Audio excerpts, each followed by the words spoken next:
లాస్యకు abortion చేయిస్తానని అన్వితతో అంటాడు అవినాష్. అంతలో అక్కడికి వచ్చిన లాస్య, అలా ఎలా మాట్లాడగలుగుతున్నావు అవినాష్? నాకు పుట్టబోయే బిడ్డ మీ ఫ్యామిలీకి వారసుడు కాబోతున్నాడు. అలాంటిది ఆ వారసుని నువ్వు వద్దనుకుంటున్నావా అని కోపంగా అంది. ఆ కోపంలోనే ఆమెకు కన్నీళ్లు వచ్చేశాయి. అవినాష్ అంతలా మారిపోతాడని ఆమె ఊహించలేదు. అబోర్షన్కి కూడా రెడీ అయిపోయాడని తెలియడంతో ఆమెకు దుఃఖం తన్నుకు వచ్చేస్తోంది. అయితే కళ్ళల్లోంచి కన్నీళ్లు కారుతున్న లాస్యను అవినాష్ చూడలేకపోయాడు. కన్నీళ్ల కారణంగా ఆమె మేకప్ పూర్తిగా చెరిగిపోయింది. దాంతో ఒరిజినల్ మొహం కనిపించేసరికి అతనికి చిరాగ్గా అనిపించింది. ఎన్నో రోజుల్నుంచి తన ఒరిజినల్ ఫేస్ కనిపించకుండా లాస్య చేసిన మోసం గుర్తొచ్చి బీపీ పెరిగిపోయింది. అదీగాక అక్కడే అన్విత ఉండడంతో ఆమెకు లాస్యకు కంపారిజన్స్ ఈజీగా కనిపించాయి. Anvitha white colour T-shirt, jeans pant వేసుకుని చాలా సింపుల్ గా ఉన్నప్పటికీ అందంగా హుందాగా కనిపిస్తోంది. ఆమె వేసుకున్న డ్రెస్ రేట్ కనీసం 2000 కూడా ఉండదని అతడు అనుకున్నాడు. ఇటువైపేమో లాస్య కాస్ట్లీ డ్రెస్లా ఉంది. అయినా కూడా అన్వితతో అందంలో పోటీ పడలేకపోతోందని కోపం తెచ్చుకుని, ఇక్కడ నువ్వేం చేస్తున్నావు? మేమిద్దరం మాట్లాడుతుంటే స్పేస్ ఇవ్వాలని తెలీదా అని లాస్యతో అన్నాడు. మీరు మాట్లాడుతుంటే నేను పక్కన కూర్చోవాలా? నేనిక్కడికి రాకపోతే నువ్వు వేరే అమ్మాయితో మాట్లాడుతున్న సంగతి నాకు తెలిసేదే కాదు అని అతనితో అంది లాస్య. తర్వాత అన్విత వైపు తిరిగిన ఆమె, అసలు నువ్వు ఇక్కడికి ఎందుకొచ్చావి? అవినాష్ని నీ వైపు తిప్పుకోవాలని నువ్వే చూస్తున్నావు. అందరి ముందు అవినాష్ని రిజెక్ట్ చేస్తున్నావు. ఆ తర్వాత ఒంటరిగా అతన్ని కలవడానికి వచ్చావు, అంతే కదా అని కోపం తెచ్చుకుంది. అది వినగానే, స్టాప్ ఇట్ లాస్య, అన్విత నీ సిస్టర్, ఇష్టం వచ్చినట్టుగా మాట్లాడితే బావుండదు అని అరిచాడు అవినాష్. నాకు సిస్టర్స్ ఎవరూ లేరు. మా అమ్మకు నేను ఒక్కదాన్నే. చిన్నప్పటి నుండి మా నాన్న డబ్బులతోనే అది పెరిగింది. కనీసం ఆ విషయం గుర్తుంచుకుని అది నీ వెంట పడకపోతే అదే బెస్ట్ అని అందే లాస్య. షటప్, అన్విత గురించి నీకేమీ తెలియదు. She's so nice. మీ నాన్న బాగోగులు తనే చూసుకుంటుంది అని అవినాష్ ఇంకా ఏదో చెప్పబోయాడు. ఇంతలో అన్విత కల్పించుకొని, మా అక్కా చెల్లెళ్ల సమస్యను మేం సాల్వ్ చేసుకోగలం, మధ్యలో నీ ఇంటర్ఫియరెన్స్ వద్దు అని చెప్పింది.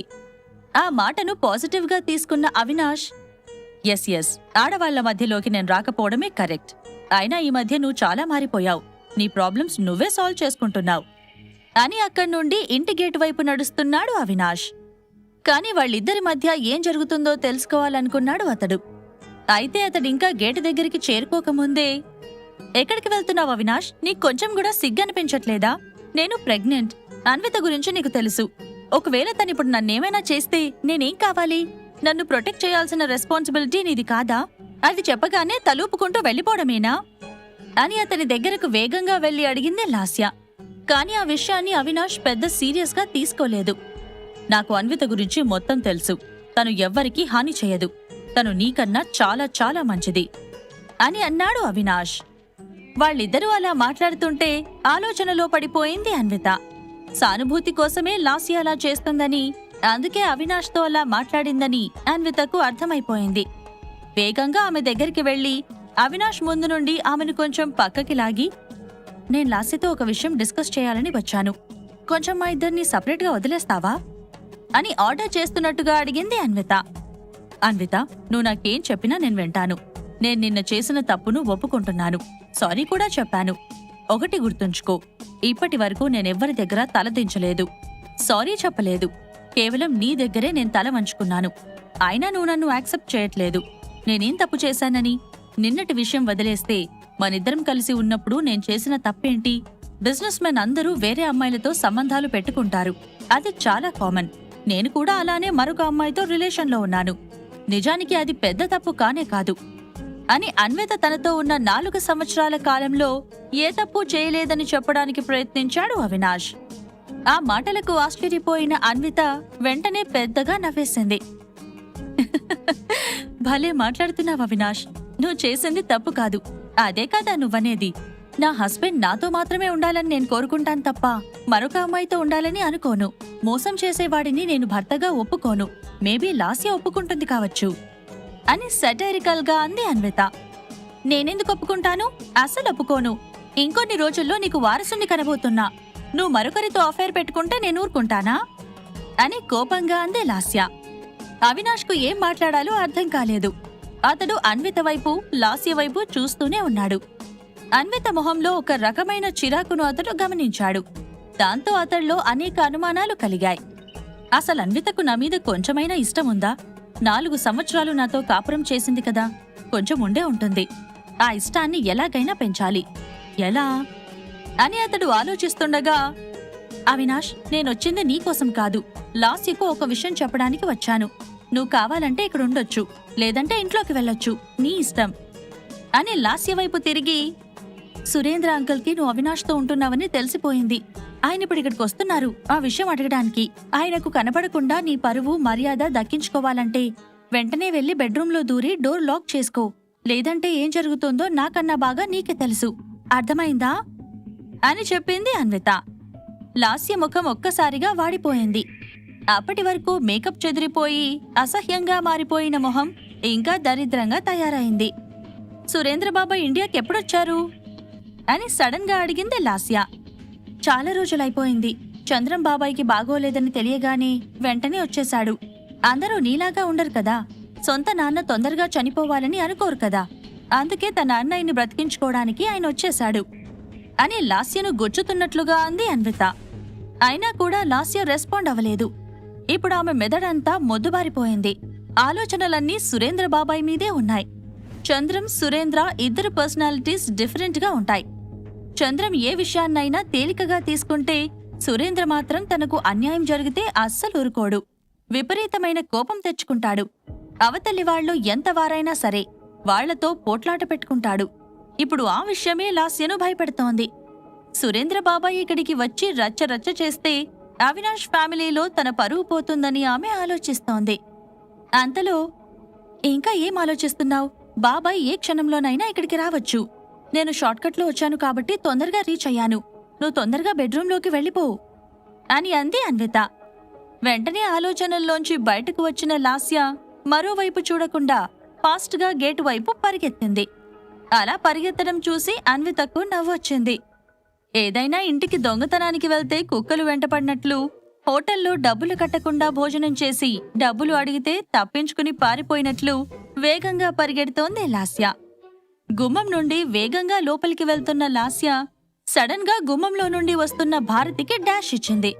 దాంతో అమాంతమామె కింద పడిపోయింది. అమ్మా అన్న కేక గట్టిగా వినబడింది. అదేమీ పట్టించుకోకుండా గుమ్మం దాటి లోపలికి వెళ్లాలని లాస్య ట్రై చేస్తుండగా, లాస్య, నేను పడిపోయాను. నీకు కనిపించట్లేదా? నన్ను గుద్దేసి మరి ఏం తెలియని దానిలాగా వెళ్ళిపోతున్నావేంటి? నన్ను చంపాలని ప్లాన్ చేస్తున్నావా అని నొప్పితో, బాధతో, కోపంతో గట్టిగా అడిగింది భారతి. అత్తయ్య, ఐమ్ సారీ, నేను చూసుకోలేదు. అర్జెంట్ పనుంది, పరిగెత్తుకొచ్చాను. నేను వెంటనే బెడ్రూంలోకి వెళ్ళాలి. నాకెందుకో తల తిప్పుతున్నట్టుగా ఉంది. కాసేపు పడుకుంటాను. ఇక్కడికి ఎవరు వచ్చినా ఏం జరిగినా నన్ను మాత్రం పిలవకండి ప్లీజ్. కింద పడిన మిమ్మల్ని కూడా నేను లేపలేను. టైం అవుతుంది, నేను వెళ్తాను అని భారతిని నేల మీద వదిలేసి బెడ్రూంలోకి వెళ్లిపోయింది లాస్య. భారతికి విపరీతమైన కోపం వచ్చింది. తన ఇంట్లోకి వచ్చిన కోడలు తన మాట వినకపోవడం ఆమెకు నచ్చలేదు. అదీగాక ఆర్డర్ వేసినట్టుగా లాస్య మాట్లాడడం భారతికి కోపం తెప్పించేలా చేసింది. వెంటనే, అవినాష్, అవినాష్ అని గట్టిగా పిలిచింది. ఆ అరుపుతో గేట్ అవతల ఉన్న అవినాష్ ఏమైందోనని వేగంగా ఆమె దగ్గరకు పరిగెత్తుకొచ్చాడు. అప్పుడే కళ్లలోంచి కన్నీళ్లు తెచ్చుకున్న భారతి, అవినాష్, లాస్య నన్ను చంపేశారా ఉందిరా. నాకు భయంగా ఉంది. ఇప్పుడు చూసావా, నన్ను గుద్దేసి నేల మీద పడేసి వెళ్లిపోయింది.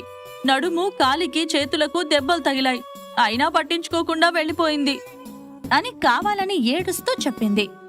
మామ్, నువ్వేమీ కంగారు పడకు అని ఆమెను పైకి లేపిన అవినాష్ ఆమె చేతుల వైపు పరిశీలనగా చూశాడు.